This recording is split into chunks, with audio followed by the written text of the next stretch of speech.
5টি শব্দ, অথচ প্রশ্নের শেষ নেই।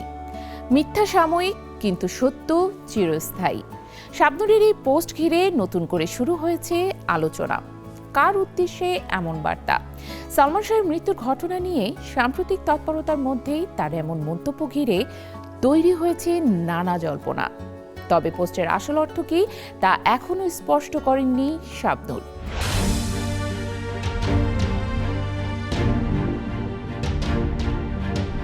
পাঁচটি শব্দ, কিন্তু যেন থেমে গেল পুরো আলোচনার স্রোত। মিথ্যা সাময়িক, কিন্তু সত্য চিরস্থায়ী। শাবনূরের এই সংক্ষিপ্ত ফেসবুক পোস্ট ঘিরে এখন নতুন করে প্রশ্ন উঠেছে, ঠিক কী বলতে চাইছেন এই জনপ্রিয় অভিনেত্রী।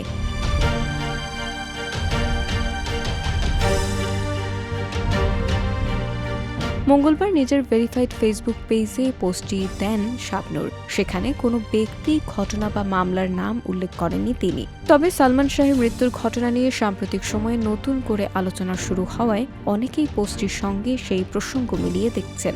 সালমান শাহ মৃত্যুকে ঘিরে দীর্ঘদিন ধরেই নানা প্রশ্ন ও বিতর্ক রয়েছে। বিভিন্ন সময়ে আলোচনায় এসেছে শাবনূরের নামও। তবে তার বিরুদ্ধে ওঠা অভিযোগ বরাবরই অস্বীকার করেছেন অভিনেত্রী। এমনকি সালমানের সঙ্গে প্রেমের গুঞ্জনও তিনি নাকচ করে জানিয়েছেন তাকে ভাইয়ের মতোই দেখতেন। এরই মধ্যে সালমান শাহের মৃত্যুর মামলায় নতুন করে তৎপরতা শুরু হয়েছে। সম্প্রতি বিমানবন্দর থেকে মামলার অন্যতম অভিযুক্ত খল অভিনেতা ডন হককে গ্রেফতার করা হয়। পরে আদালত তার জামিন না মঞ্জুর করে কারাগারে পাঠানোর নির্দেশ দেন। রাষ্ট্রপক্ষের আইনজীবী ওমর ফারুক ফারুকী আদালতে ডনের পূর্বের জবানবন্দির বিভিন্ন তথ্য তুলে ধরেছেন। সেখানে সালমান শাহের মৃত্যুর দিন তার বাসায় কয়েকজনের উপস্থিতি, ক্লোরোফর্ম প্রয়োগ, ইনজেকশন দেওয়া এবং পরে মরদেহ ফ্যানের সঙ্গে ঝুলিয়ে দেওয়ার মতো গুরুতর অভিযোগের কথা উল্লেখ করা হয়েছে বলে তিনি জানান।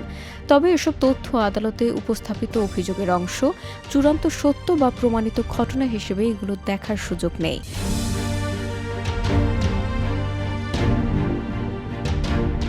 এদিকে শাবনূরের পোস্টের পর সামাজিক যোগাযোগ মাধ্যমে শুরু হয়েছে নানা আলোচনা, কিন্তু আসল প্রশ্ন থেকেই যাচ্ছে, এই 5 শব্দের বার্তা কি সালমান শাহর মামলাকে ঘিরেই, নাকি এর পেছনে রয়েছে সম্পূর্ণ অন্য কোনো গল্প?